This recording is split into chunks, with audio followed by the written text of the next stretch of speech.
In today's episode, we will address the topic, are you triggered by your mother?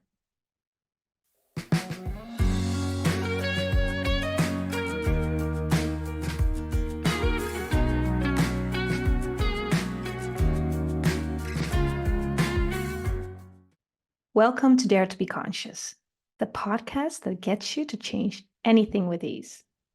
I'm Ruby Pichel, and I'm your host. Are you triggered by your mother? Are you triggered by your mother is the conversation we're going to have today. A mother-child relationship can be very intense. And unfortunately, not everybody can say they have a good relationship with their parent. This title mentions the mother, but of course, this can be said about the father too.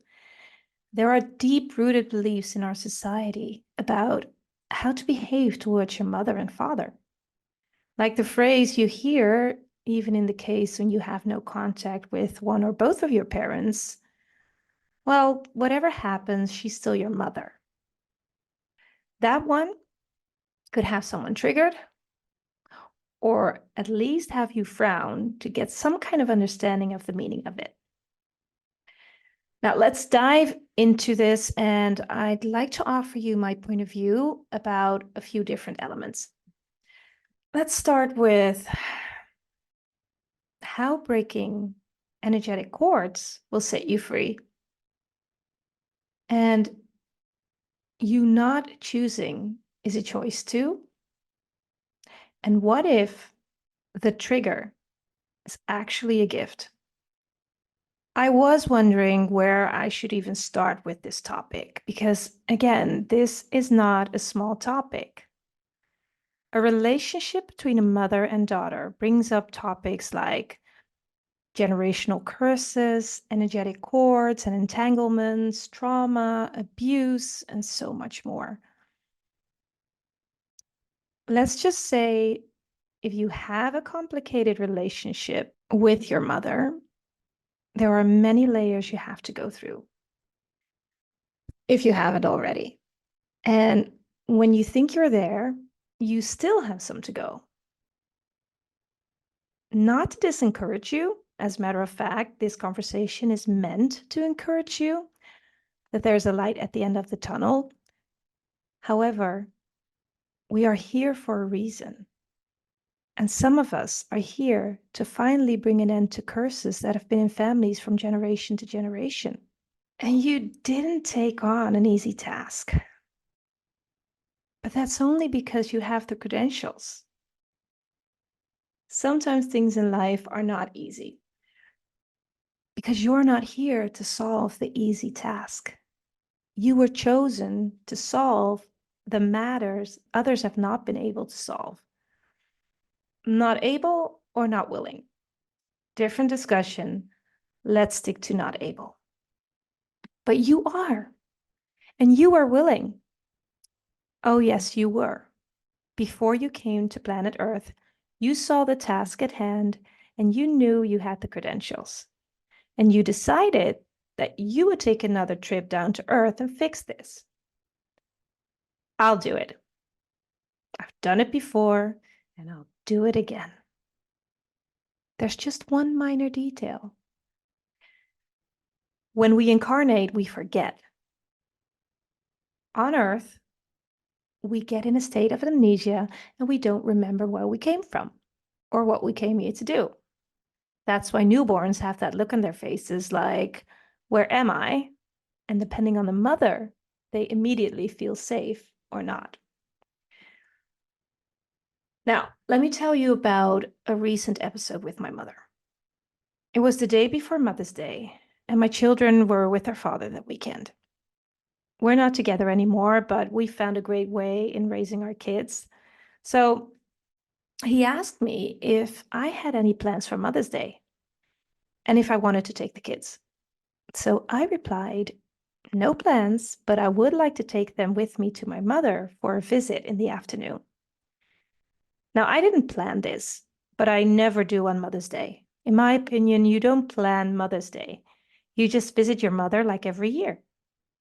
So, not much later, I received a text from my mother saying she heard from my daughter we would come over for Mother's Day.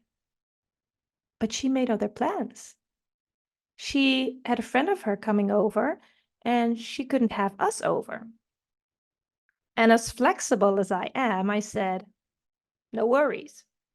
Every day is Mother's Day, so have a great time with your friend, and we'll see each other later this week. Enjoy your day. And then there's this thing called awareness. That afternoon, I became aware of an emotion. I couldn't really tell what it was, but it wasn't comfortable. So I used my regular tools to deal with thoughts, feelings, and emotions that are heavy or not mine, but nothing worked. My body was still aware of something, and it was giving me information in a way that I could not ignore it. And at some point in the afternoon, I opened my Facebook feed, and the first post I saw was one of my sister, the sister who is angry with me and doesn't want to see me. And she was at a festival with my mother. Now, I'm okay with the situation where my sister does not want to hang out with me. You know, the blood of the covenant is thicker than the water of the womb. But what I realized at that moment is that I was upset. I was upset because my mother lied to me. And it wasn't the first time. I've experienced this before. There were some other occasions, but I didn't really care. But this time, I could sense that I was really upset. And not only upset, but it made me feel unworthy. I was not even worthy of the truth. I honestly don't care what she does with her life, and with or without my sister. I also don't care if she chooses to live in lies. That's also a choice. What I do care about, and this is something that I'm aware of that I am allowing, is for her to pull me into those lies. There's no point in lying to me in the first place, because when you function from space, light, and truth, lies will always be revealed. And that happened here as well. But apart from what happened, I noticed that I was still allowing her to make me feel unworthy. Cognitively, I could still perceive my energy, and I could see my value. I could see my worth and what I'm capable of. From that place where I could observe that, at the same time, I could observe that in those 10 seconds, I was choosing to feel unworthy. And when you become aware of what it is that you were choosing, you can choose something else. So when I became aware that I was choosing to feel unworthy, it allowed me to change it, but not before I indulged in it. I allowed myself to feel that emotion. It came to the surface because I wanted to leave. So I allowed that energy, that emotion to move through me and leave my space. And that choice, the choice to let it come up and leave me, cleared up the space. I decided not to confront her with the situation, because that is what people usually do, right? They confront someone's behavior. I decided to confront her with truth. I showed her the Facebook post, and I told her there's no reason to lie to me about this. Of course, her first reaction was to defend and explain, with more lies, of course, but I didn't react. I was not choosing from a space of blaming or defending. I was choosing a space of truth. And she was wrestling in the space of blaming and defending, and I allowed her to choose that space. I just wasn't there with her. I was consciously choosing another frequency, the space of light, peace, and truth. And 2 days later, it was a birthday. And I couldn't ignore this. I mean, I could, but that was not what I was willing to choose. And I decided to send her a different kind of birthday message. And it went like this: Mom, today is your 74th birthday, a respectable age, and I hope you will be around for many years to come. Perhaps an age to consider healing from the past. Acting like the past never existed does not heal wounds. Time does not heal wounds. Only looking past experiences in the eye and realizing it's only a burden you don't have to hold on to can make it go away. Looking past experiences in the eye and realizing they might have caused some damage, but you're still standing, heals wounds. Isn't it about time? And she responded with gratitude. Now, my mother and I have had a complicated relationship. Never a bad one. It wasn't bad at all. But there was so much going on underneath the surface, and she was keeping me small because if I would be the greatness I truly be, she would have to choose it too, because we were so entangled from previous lifetimes. And she was not willing to choose her greatness. So unconsciously, she did everything in her power to keep me on the same level. And this manifested as me never feeling good enough, never feeling worthy of love, etc., etc. And of course, this also came to the surface in all my interactions and relationships, in love, friendships, work relationships. That was fun. A few years ago, I broke the energetic cord with my mother. I was actually doing this session with a facilitator to break the cord for a relationship I was in at that time, a very complicated one, and I heard breaking the energetic cord would help the situation. And when I mention energetic cord, most people think it's a good thing. They think it's a beautiful connection that binds us together. It does, but not in a good way. Energetic cords are limitations. Just imagine you are attached to someone with a real cord. Yes, that cord is very long and can stretch, but you are attached. And when you're standing next to each other and you have a very long, stretchy cord, you're fine. But you never only stand next to each other. We also live our lives.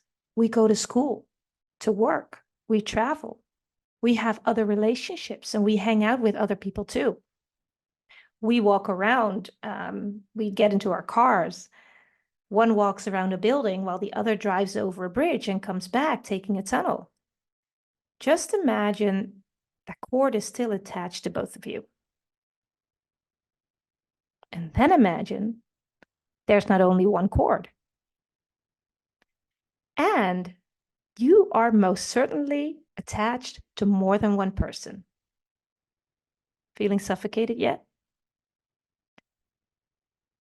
Now, during that session, I became aware of this energetic bond with my mother. And it wasn't just the cord that was attached to me and her. You know the roots of an old tree where you see many roots overlapping each other, entangled even? This is what our cord looked like. And she was holding me at my left leg. She had both of her hands attached to these countless cords that were wrapped around my left leg. And when I was ready to cut that cord, she wouldn't let go.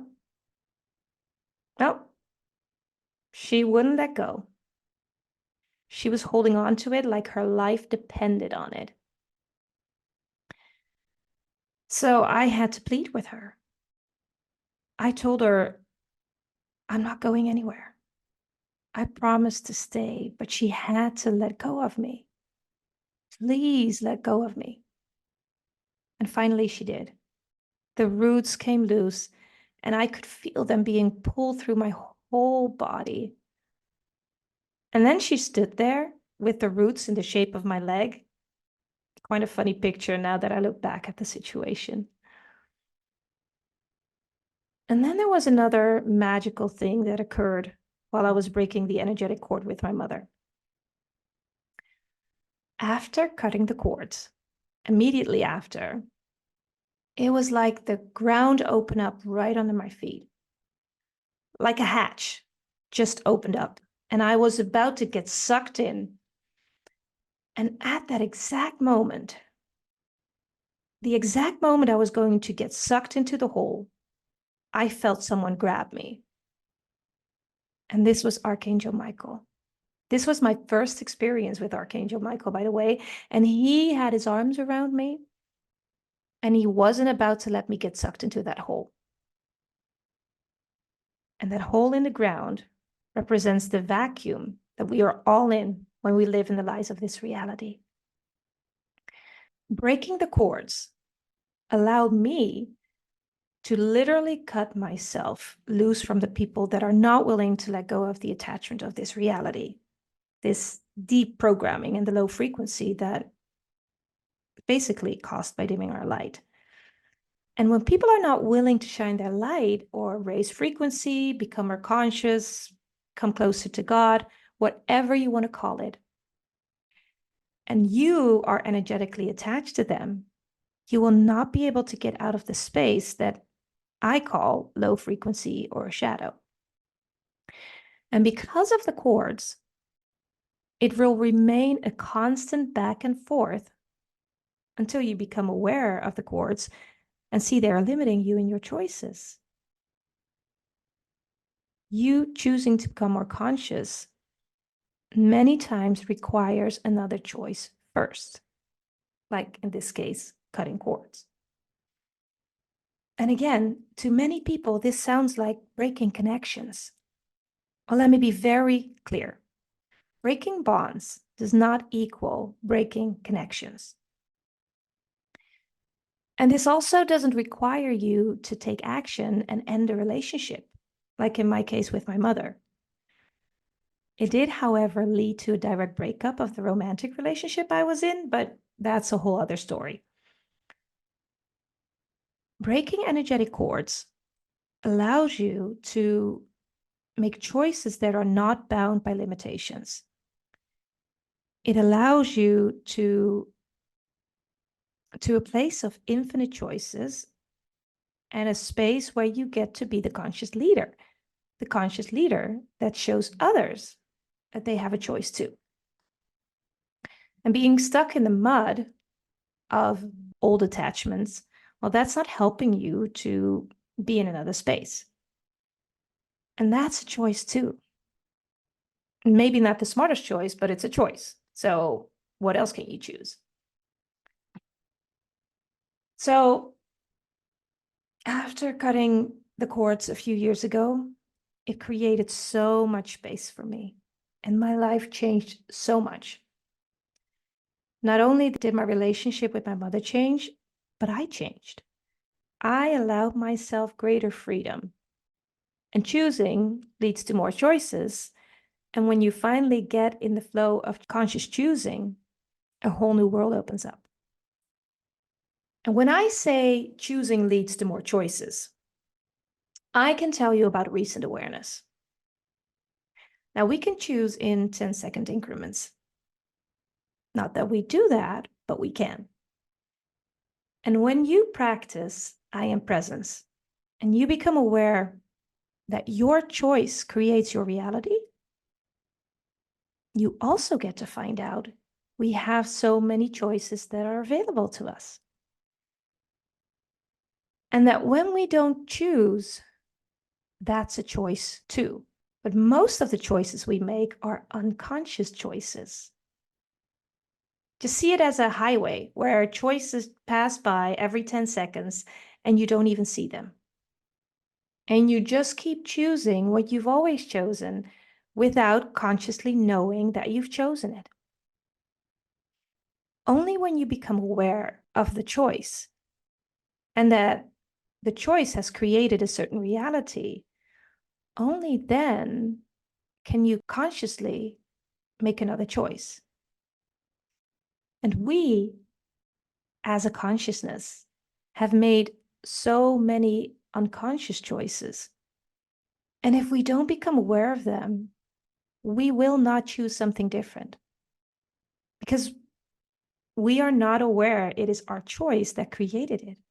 So how many other choices are you allowing to pass by because you are choosing to be unconscious of your choices? Let me ask that one again. How many other choices are you allowing to pass by because you are choosing to be unconscious of your choices? And as a result of that, you are not choosing to be or do that could actually change the entire world. Well, okay, let's start with your life, and then you can change this world. Same process. Now, the title of this episode is, Are You Triggered by Your Mother? Your mother is your mother for a reason.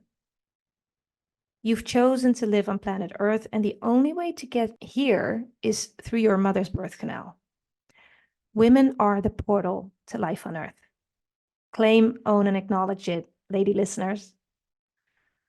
That means that there was already a relationship on a soul level with your mother. And unless you get very, very conscious with relationships, the relationship will be limited by all the projections and judgments that you both have created over the course of time. Now, the cords do not strengthen the relationships. It just limits and hinders them.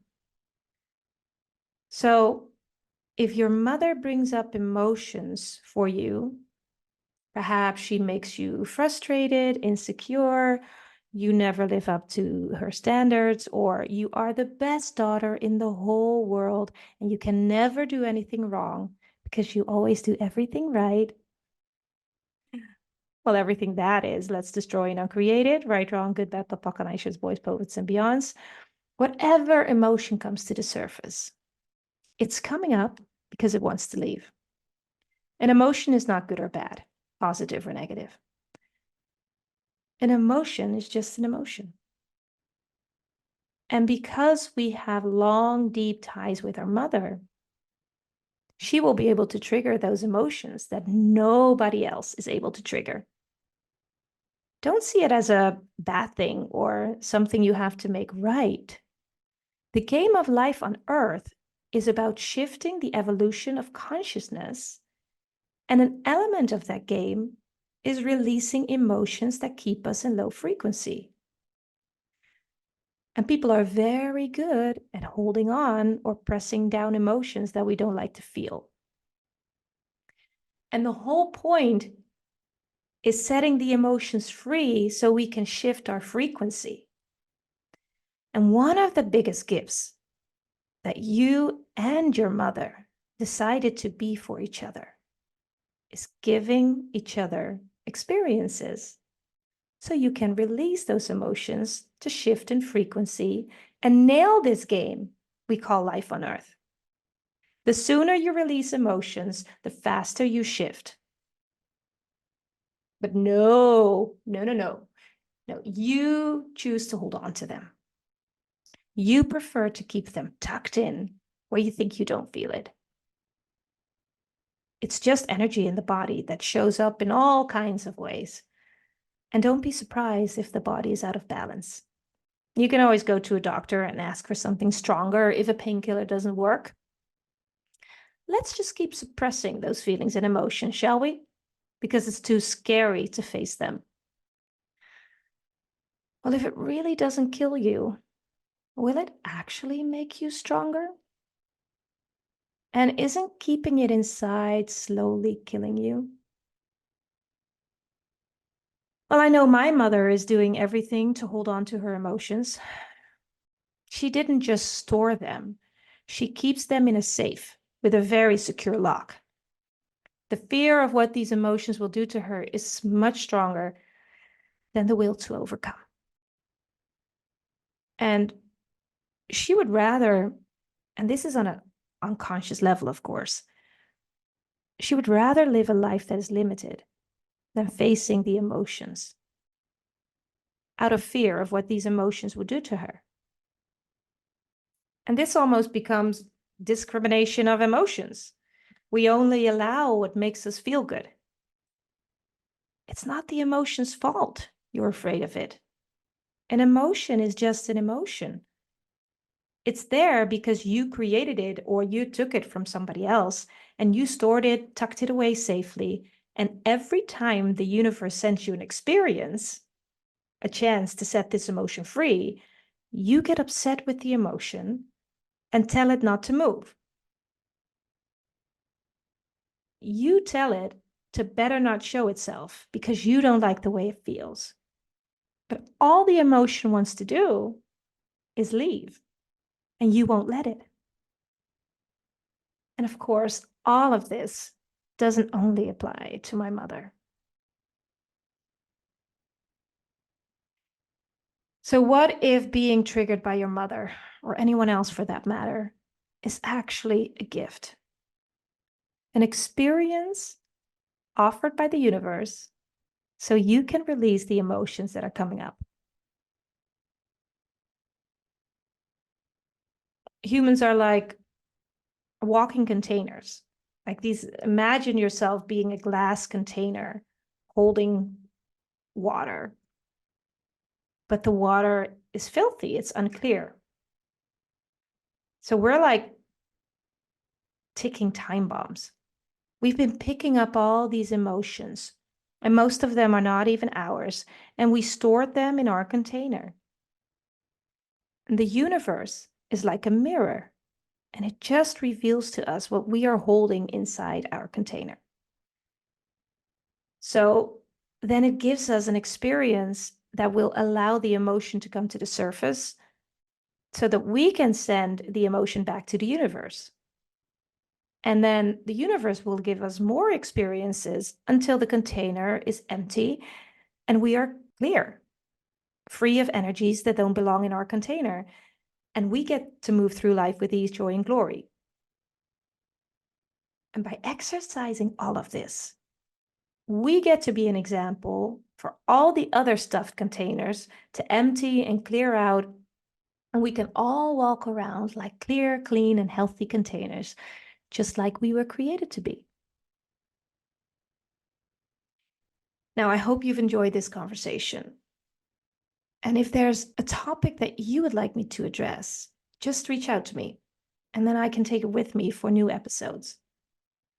And the next time we'll talk about, is consciousness difficult or are people just lazy?